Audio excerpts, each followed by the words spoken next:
Hi folks, Mythical DM here. Well, it's been a very tumultuous year for Wizards of the Coast, and it ends pretty much with a whimper. Now, for those that have not kept up with the Wizards of the Coast drama this year, here's a very quick recap. So in December of last year, in an investor call, the CEO of WotC's, Cynthia Williams, stated that D&D was undermonetized and they needed to correct it. Then in January, Wizards of the Coast dropped a bombshell trying to remove the OGL, charging everyone who creates content that earns over $500,000 a year, not profit, a 25% royalty. This was a huge mess. It spurred on a huge movement to cancel D&D Beyond subscriptions, and the result of that can be seen in the last quarter reports. Then the D&D movie, which I really enjoyed and I watch it on occasion, opened at an absolute horrible time. They sandwiched it right between John Wick 4 and the Super Mario Brothers. It was just absolutely crushed at the box office. Now, they should have pushed this into September or October where there is no product, and it would have had a much better response with very little competition. Even though the movie made about $208 million worldwide, its budget is about $150 million. And that means it lost around $100 million after marketing and other costs. So, what can you do about that? So then when things calmed down, they sent out the Pinkertons, a goon squad basically, to harass a content creator for opening an unreleased set of Magic cards on YouTube, causing another community uproar. So then things calmed down again, and they released The Glory of the Giants, and there was more uproar about them using AI art in the book, which they stated was an oversight and wouldn't happen again. Until last month, when they were accused of using AI art in the promotion of the Tomb Raider Secret Lair set for Magic the Gathering. So let's end this year on a damn karma is a bitch. In November, Wizards of the Coast released the Deck of Many Things, or at least tried to. Digitally, it was released. Then the company that mass produces cards found out that their run of physical decks was actually miscut. It was foiled incorrectly, and they had to recall the entire line. So they will miss Christmas and the final quarter of earnings of 2023. The cost to recall, reprint, and reship a product is likely in the millions of dollars. Now, bad foils are not uncommon for those that are not in the Magic the Gathering or CCG communities. I've seen packs of cards bowed due to bad foils. We've had to replace players' foil cards in tournaments as our judges could cut a deck at that card every single time. So foils pulling into a convex is not really a new thing. It is not the norm, but for a company that produces cards as a major source of their income, it is very surprising that this passed quality checks. The miscut decks are even more mind-boggling. I was interested in the product, more for nostalgia than using the deck in any game, but with a $120 Canadian price tag, that pretty much soured my enthusiasm. Now, I know it comes with 66 cards and a book, but wow. For that price, I can get the new Pathfinder Remaster Player Core Book and the GM Core Book with just a few extra dollars. So that is an insane price for something that only a DM would pick up, and likely not unless they centered their campaign around it. So I've used the deck multiple times in 30 years of playing, and it always ended up derailing the campaign for months as you must deal with the consequence of pulling cards. Is it fun? Yes. Can it lead to bad times? Also, yes. These missteps that were directed from the Hasbro heads has also led to a bad year for the parent company. So along with the decline in Q4 revenue in the toy market, Hasbro ditched their E1 Entertainment for a loss of around $801 million this year alone. Now, they bought E1 a few years back for $4 billion. They sold it for $500 million. Just unbelievable. Now, the saving grace to Wizards of the Coast and Hasbro was the hyper launch of this little indie game you may have heard of called Baldur's Gate 3. And what an amazing product it is. I love the game. It is just great. It really is.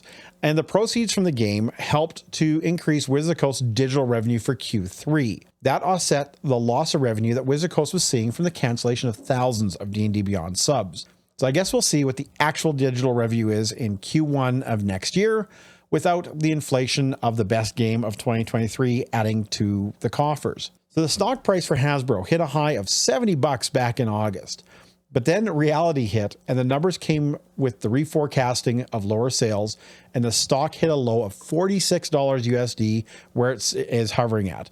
That's about half of Disney and about $100 less than Amazon per share. It is a massive drop from its high of $123 in 2019. So then they released the D&D channel. At least I think they did. So in Canada, you cannot see it without a VPN connection.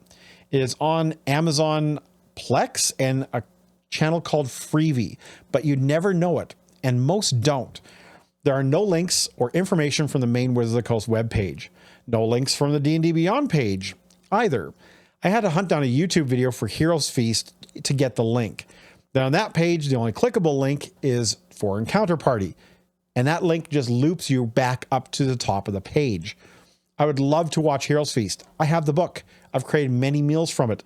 I love the Sembian honey glazed Roth ribs, and we make the Yawning Portal biscuits often. Pro tip, use a larger pan than is suggested. The biscuits are more bite-sized and cook more evenly. If you don't know the names of the shows, what do you even search for? D&D Adventures is the branding, but try to pull that up on your search bar. But I digress. Clicking on the Plex links leads to a 404 page. The link to Freevee, again, only works if you're in the US. And not many people are going to jump through the hoops of setting up a VPN, linking to a US account, etc., just to watch reruns of the D&D cartoon, which I loved as a kid, and I have the entire box set of DVDs. As well, they have been available on YouTube for free for years, so no need to configure a VPN for that. So all of this hard work that everyone went through to produce Faster Purple Worm Kill, and Counterparty, and Heroes Feast is failing to get views. And it will not be long before Wizards of the Coast, or Lionsgate, who now owns E1 Entertainment, quietly shelves this product, almost as quietly as it has been launched. There's $1 billion company in revenue. They must have spent millions to make these programs. My guess is that now that E1 has been sold, they will fold this as soon as all the episodes have been recorded are aired. There will be no new content once that's done. It's just mind-boggling to me that this can happen. But the way they're running things and shifting more to digital experiences where they can monetize, this really shouldn't be surprising. I'm pretty sure they could have just released these on YouTube, made a killing on the views and ads that ran from it. But, you know, we'll have to wait and see what the earnings call at the end of Q1 in 2024 have to say about it. But it may only be the licensing revenue now that E1 is no longer under their roof. So taxation is very messy, kids. The revenue from 6th edition and whenever the launch of their VTT happens, I think will really spell out what is in the future for D&D specifically and Wizards of the Coast in general. Now, Hasbro will not sell it if it continues to bring in the much needed revenue and profits. D&D will survive and thrive, not due to the efforts of Wizards of the Coast, but of the content creators, keeping it in the mainstream. If they were to truly abandon D&D, I think Wizards of the Coast would be in a lot more trouble than what they were trying to do by removing the OGL in the first place. But it would not end the year without another marketing goof. And this is a pretty big one. After PAX, Wizards of the Coast dumped a ton of photos on Instagram. One showed a picture of a dwarf with core rulebooks and the date of May 21st, 2024. Now that is a huge issue for a few reasons. As I said before, it takes months to mock up the books, get them to the printers, and get them back. So if they were going to really release all the rulebooks, this would mean they would have had to have been at the printers in October to make such a turnaround. Seeing as how they just released UA 8 a week or so back, this would be lip service to the community with their feedback forms, as the books would already be at the printers. So rulebooks, being a plural, would also seem to say that all three are releasing at the same time. Seeing as how nothing much has been mentioned regarding the DMG or Monster Manual, that would be very odd. Needless to say, the picture was removed quickly, but not before many saw it and reported it as fact. The updated image now just says, coming 2024, and core rulebook is now singular. Again, just another facepalm for Wizards of the Coast to end the year. I feel shocked. I still think Gen Con is when the release will happen, giving them until February to get the book to the printers. It will be interesting to see if that date was right, or am I? So this should be my last Wizards of the Coast video of 2023, and I, for one, am kind of happy about it. But they have an entire month to do something spectacularly stupid again, so who knows?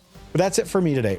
Thank you all for watching, leaving a like, and maybe even a subscription, and hit that bell for notifications on new videos. Let me know in the comments if you had a chance to watch any of the D&D shows. If you did, how were they? What do you think of the price tag of the deck of many things, or the mistakes they made in trying to print it? I'd love to read some of the comments about the whole year of hell from Wizards of the Coast. Again, I personally love Dungeons and Dragons. I love the game, but the company itself really needs better direction. People with more heart, people with more interest in the game itself. I highly doubt any of the C-suite executives have ever actually even thrown a dice, let alone know how passionate this community is about the hobby. But only time will tell, and it'll be a tale of dollars and cents to see what happens with Wizards of the Coast. So in the meantime, and in between time, that's it for this episode. I'll see you all in the next video, and until then, may all your games be full of myth, mirth, and magic. Bye for now.